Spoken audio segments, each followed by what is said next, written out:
안녕하세요, 맥형입니다. 오늘 소개할 곳은 가격 파괴의 술집입니다. 들어가서 확인을 해보니 가격 파괴가 아닌 초가성비 전략을 구사하는 곳이었습니다. 한자리에서 2, 3년도 버티기 힘들다는 요즘 무려 27년 동안 성업을 하며 젊은 사람들에게 술집 성지로 불리우는 곳이기도 합니다. 이곳은 바로 선유도역에 위치한 이천향 술집인데요. 오늘은 27년 전부터 현재까지 가격 파괴로 운영 중인 이곳을 분석하고 맥을 한번 짚어보도록 하겠습니다. 저도 이 동네에 한자리에서 10년을 하고 있지만 10년 동안 리뉴얼 한 차례, 업종 변경 2차례 했는데 이곳은 심지어 지하 매장임에도 27년 전 모습 그대로 영업을 하고 있었습니다. 가성비 술집들이 많이 나와 있는 요즘 가격 파괴는 무엇이고 초가성비는 무엇이며 어떠한 장단점이 있는지 이 집의 매력은 무엇인지 한번 살펴보러 가시죠. 간판은 2층에 걸려 있는데 가게는 지하에 있더라고요. 입간판부터 가격 파괴 문구와 2,000원짜리 후덜덜한 안주들이 나열되어 있었습니다. 평일 저녁 10시가 넘었음에도 시끌벅적하네요. 내려가 보니 생각보다 평수가 컸습니다. 가성비 혹은 가격 파괴를 시도하기 위해서는 회전율이 중요하죠. 그렇기 때문에 소형 평수는 절대 안 됩니다. 체크포인트 1. 저렴한 단가의 커피숍이 이면도로 혹은 대로변이 아닌 구석진 곳에서 장사하는 것과 마찬가지입니다. 저단가 음식은 무조건 유동인구가 많아야 해요. 동네에서 오래가는 분식집들이 대로변에서 24시간 하는 이유가 있습니다.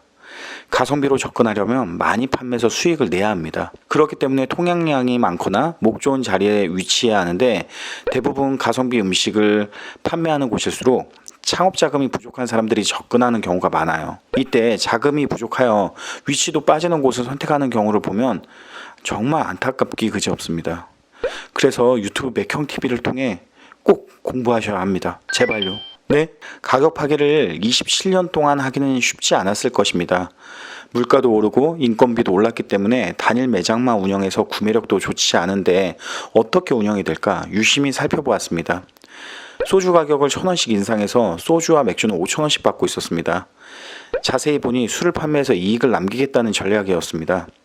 일하시는 사장님이 인상이 너무 좋지 않습니다. 장사에 찌들어 얼굴에 짜증도 가득하시고 블로그 후기나 영수증 후기를 보니 이 또한 매력으로 느끼는 분들이 계시는데 제 나이에 사람들이 오면 기분 나쁘기 충분했습니다. 계란말이와 순두부찌개가 이곳의 시그니처입니다. 심지어 순두부는 네이버 플레이스에 토종 순두부 이천향 하우스 라고 검색이 되는 것을 보니 순두부에 자신감이 있어 보입니다.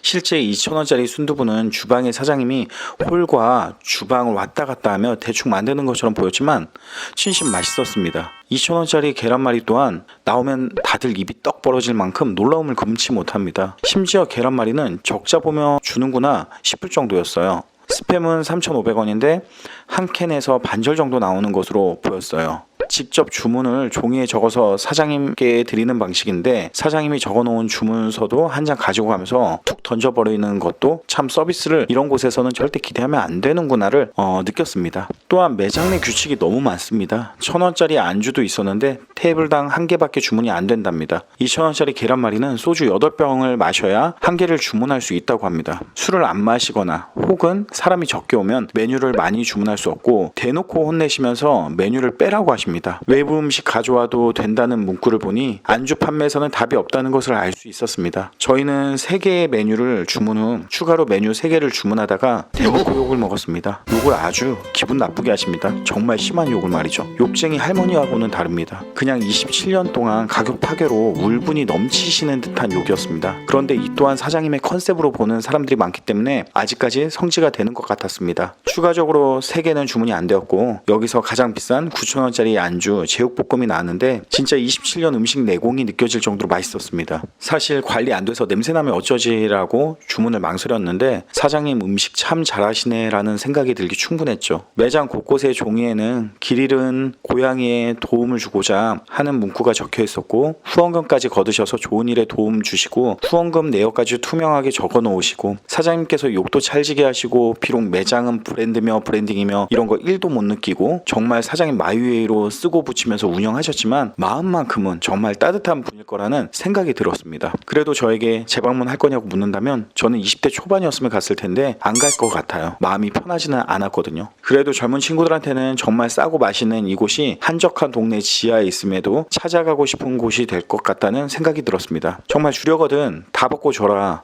라는 백종원 대표의 말이 생각났습니다. 물론 사장님께서 우리의 어머니처럼 이모님처럼 인심도 있고 친절했다면, 규칙이 없이 메뉴 주문이 가능했다라면, 매장이 좀 더 깨끗했다면 동네 끝판왕이 될 거라고 생각을 했습니다. 물론 이곳은 선유도 사람들 뿐만 아니라 신림, 신도림, 사당에서까지도 사람들이 찾아오기 때문에 역맞은 날만큼 저렴하고 맛도 좋은 초가성비 전략은 정말 멀리 있는 사람들까지 27년이라는 세월 동안 친절하지 않더라도 끌어당길 수 있다는 것을 두 눈으로 확인할 수 있어서 좋은 시간이었습니다. 3명이 안주 5개 먹고 술 5병 먹고 43,500원 나왔어요. 영수증에는 35팀 받은 내용이 나오고 저희가 계산하고 나올 때 7테이블 정도 더 있었으니 총 43팀 받았네요. 테이블 단가 4만원만 해도 160만원이 넘는 거죠. 소주 맥주가 5,000원이기 때문에 술 주문 안 하고 사장님한테 욕 바가지로 먹으니까 술 많이 먹을 수밖에 없어서 단가 꽤 나오는 것 같아요. 상권 안 좋은 동네 지하 매장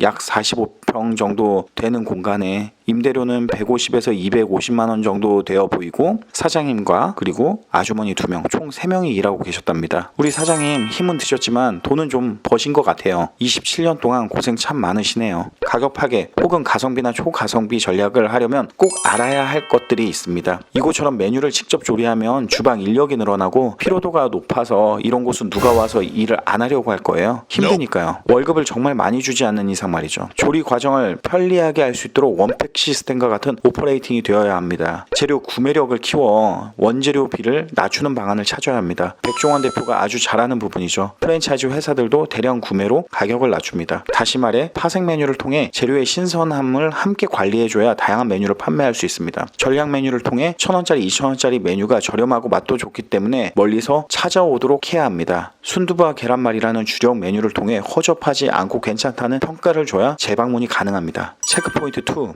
메뉴의 구성은 주력 메뉴, 전략 메뉴, 파생 메뉴를 통해 다양한 메뉴 구성을 효율적으로 구성할 필요가 있습니다. 초가성비 전략은 가성비 전략과 달리 입지 조건을 떠나서 이곳처럼 후미진 곳이라도 찾아오는 메리트가 분명히 있습니다. 단 각오는 하셔야 합니다. 여러분들이 4,900원짜리 콩나물 국밥집을 보고 5,900원짜리 해장국집을 보고 손님이 많아서 프랜차이즈 계약을 하는 경우들을 종종 봅니다. 4,900원짜리 100그릇 판매해야 49만 원입니다. 200그릇 판매해야 98만 원입니다. 하루에 100명 이상 손님을 받으려면 대로변에 위치해야 하고 그곳은 임대료 또한 비쌉니다. 그리고 100그릇 설거지 안 해보면 박리담회가 쉬워 보여도 조리 과정부터 정리 후 재료 준비까지 생각하면 정말 롱런하기 쉽지 않습니다. 아무튼 이 영상을 보시고 나는 절대 이렇게 못해, 아니 안 해 라고 생각하시는 분들이 분명히 계실 겁니다. 그런데 경쟁력이 없이 가격 포지셔닝 어설프게 세팅돼서 수익도 안 나고 적자 보며 영업할 바엔 저는 이렇게라도 해서 수익을 내는 게 중요하다고 봅니다. 돈은 벌어서 모은 후 더 좋은 위치에서